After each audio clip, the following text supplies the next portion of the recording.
There was a woman at work who was reflecting on her Irish heritage, and she was talking about her family history and how they went back and blah blah blah, yakety schmackety. And then she turned to me and then she said, "You know, I'm so sorry that you don't have any heritage like that to reflect on." And because I was her boss, I had to collect myself for a moment and censor what actually wanted to come out. And I looked at her and I said, "Heritage, you mean like being the mother of civilization and humanity? You mean heritage like that?" I'm really sorry you don't have anything like that to reflect on. Right, now go on and take care of them assignments I just gave you. But she proceeded to tell me, "Oh, no, no, I'm not racist." And she started to talk to me about her black child that she had adopted. And I thought to myself, Lord have mercy, who is raising our babies? Who is raising our babies? Who is teaching our children? As a matter of fact, when you're out in the world, not just in the workplace, but out in the world, you can tell who had an attentive mama and who did not. You can tell, not just the children who are acting up in the grocery store, that sometimes you have to restrain yourself, and sometimes you can't restrain yourself, and you're like, get off that. Get down off that.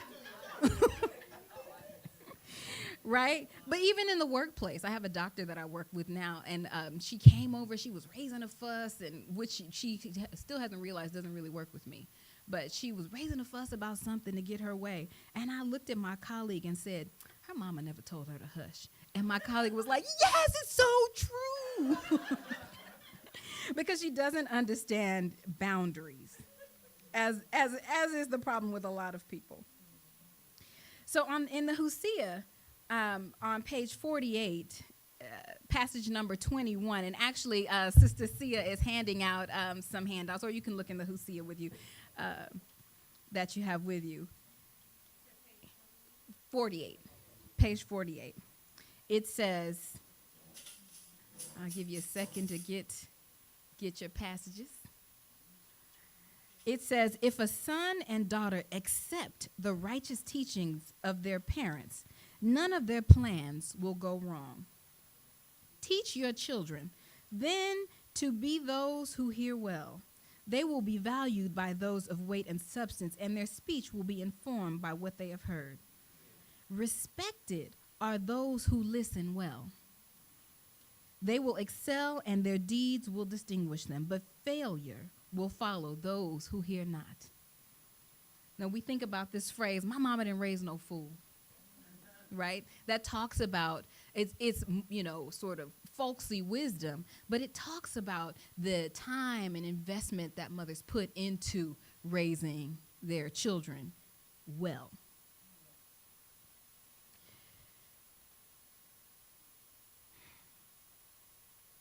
There was a speaker who spoke here a few weeks ago, and he said, if you teach a man, you teach an individual. But if you teach a woman, you teach a community. Now, I was so inspired by that statement, by that passage, that I posted it on Facebook, and you want to talk about ruffling some rooster feathers. There were some brothers who were like, what are you talking about, sister? I don't agree, not one bit. And I had to explain that it's not male bashing. It's talking about the giving nature of the mother. Mother's mother everywhere we go, right? Women mother everywhere we go. And it's not, I also explained that it's not, again, male bashing or even a geometry postulate, an if-then statement that's, constant all the time. It's a concept, an understanding. And also understanding that mothers bring certain things and fathers bring certain things. They are both important. They are equal, not from a women's lib, superficial perspective, but we're talking about balance. Equal in that sense. They are just as important as one another, and they are both extremely spiritual in nature. So there's nothing in this world like a mother's love. We recognize that. And there's an old spiritual that talks about feeling like a motherless child.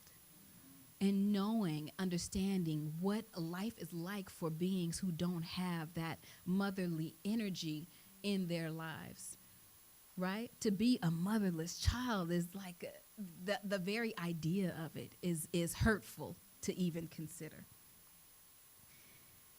What about feeling like a childless mother? We have to also pay attention to that. You imagine not having anyone to like nurture and love and look after. That's a very difficult thing, especially if you want to be a mother. And so we shouldn't underestimate that. But that's where, in both instances, the village comes in. There are plenty of children around to love, plenty of children around to love, and plenty of children who need our love. When we come into this space and there are children everywhere, we are all their mothers and fathers. And that is not something that just started here, we'll say. I know that I experienced that even in the church growing up. We always had mama such and such, you know, sister whoever. In Africa, obviously, in the community, the title mama is one of the most revered titles that you can have, just underneath queen, right? Being mama such and such, you have a very prominent place in space in the community.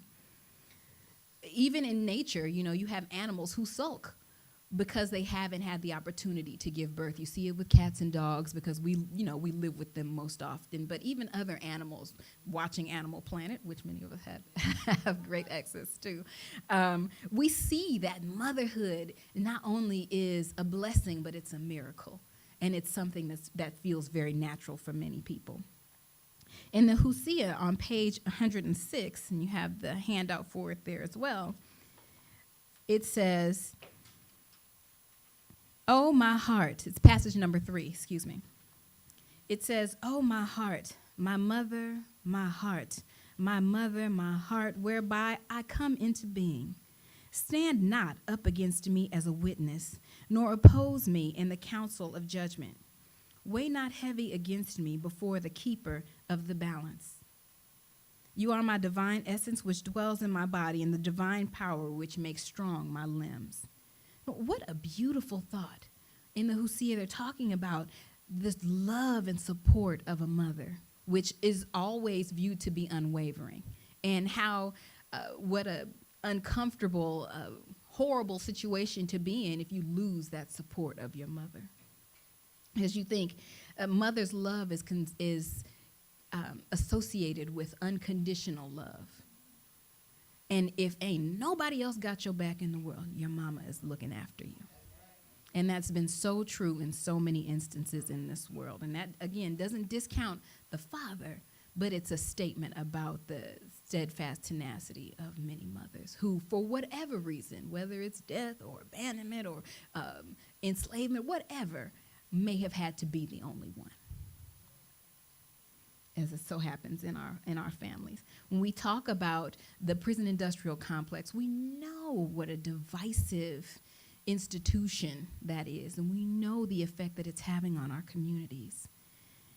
Now, I haven't been to visit anyone in prison in years since when I went to see family members as a youth, but there's one minister who was leading a prison ministry, and she said, well, at the men's prison on visiting day, the rooms were filled with wives and girlfriends and all kinds of people.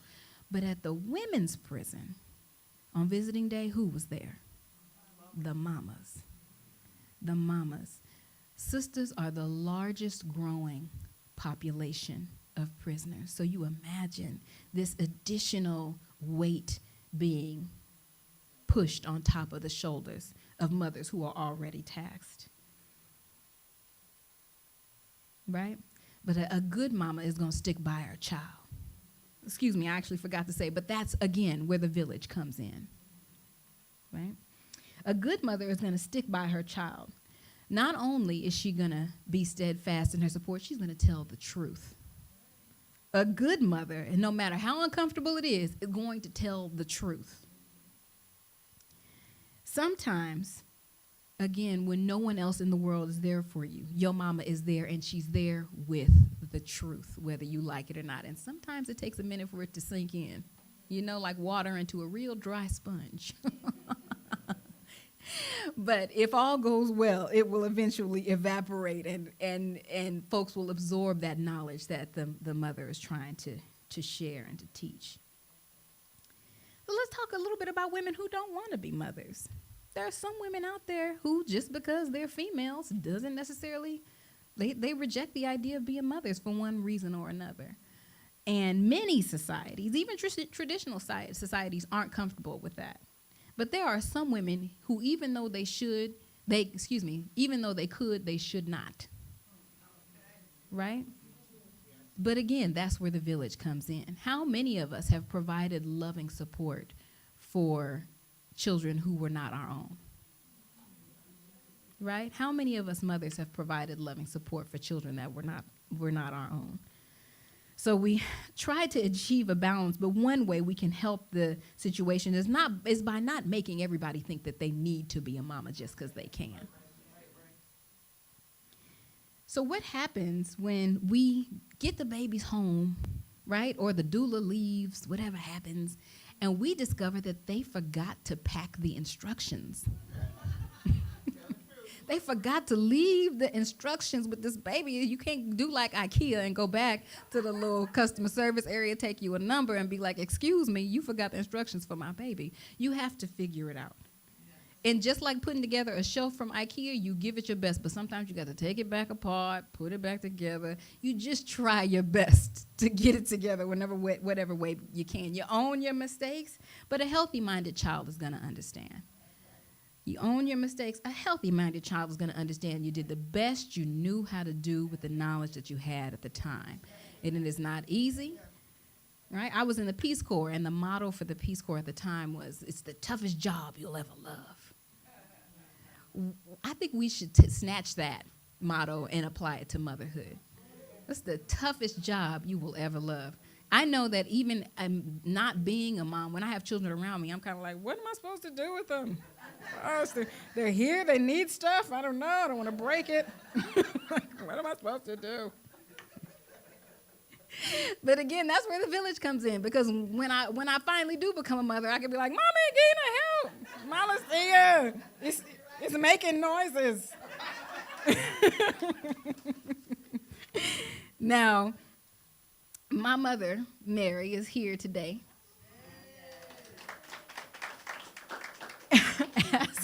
As much as I look like her, and oddly, as much as I am like her, when I was a little girl, she used to be like, I don't know where she came from.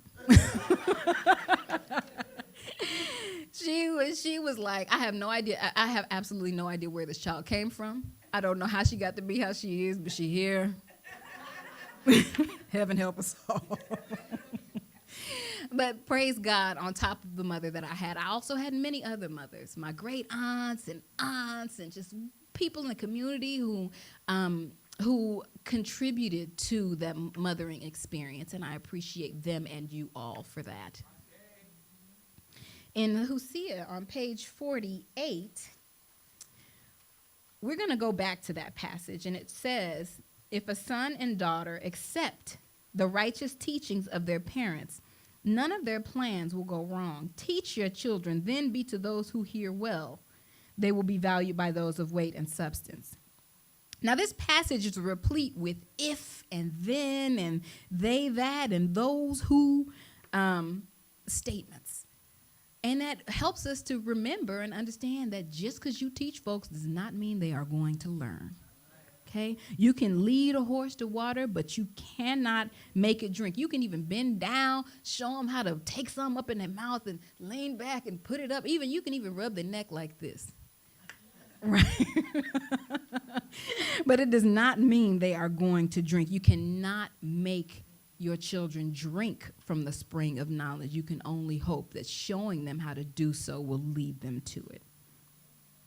You might try to tell them, and when they don't listen to you at all you can say is, what do mamas say when you don't want to listen and they get to that point where they want to make that statement about you gonna learn? What do they say? Mm-hmm. Okay. Mm-hmm. That nigga soft behind. I don't know how many instances I've had when my mother has tried to tell me something, and then when I'm like, no, that's not true, or mommy, or oh, whatever, not whatever, but oh, mommy, okay. When she can see and sense my resistance, all she says is, mm-hmm. And a few years later, I'll show up and be like, oh, what were you saying again? Because you learn your lesson the hard way. And that's also an experience of motherhood. I can only imagine how hard it is to watch this child that you've nurtured and nourished for so many years learn the hard way. And that's why you have that ma'at balance. That's where the masculine comes in and it says, leave that child alone. They're going to figure it out. I was blessed to have that ma'at balance with my father coming in and being like, no, she's going to have to figure it out. Right? And that's a beautiful thing. And the universe was brilliant in its providing for that balance with the masculine and the feminine. But what happens when that balance is broken? That's where the village steps in. With all the bad press that our brothers get about everything, I am so inspired to know so many good brothers in the community who step up to the plate and help sisters out who may not have that masculine in their lives. And I'm so appreciative for them supporting the Divine Mothers in the way that they do. So for all of those who have stepped in and provided that mother love, that energy, even to those children who did not technically belong to you, who didn't physically belong to you, it's Happy Mother's Day to you too. Happy Mother's Day to you too. You have allowed the goddess, the mother goddess within you to shine. And that's a blessing, not only to you, but to us all. I heard a brother refer to a pregnant sister's belly as a God oven. I thought that was so cute. And you think about the various traditions throughout history that herald the arrival of a great one. It was through birth. So you think about the womb as this divine space and mothers bringing forth these divine beings. We are the bringers forth of divine beings. And what a blessing. And what a blessing. On page 86 and 87 of the Hosea, passage number 3 says, I show you a land torn up by turmoil. That which should not be has come to pass. People will take up weapons of war, and the land will live in confusion. People will spill blood for bread and laugh out loud at pain and misery. Sound familiar? And none will weep over death. Everyone's heart shall care only for him and herself.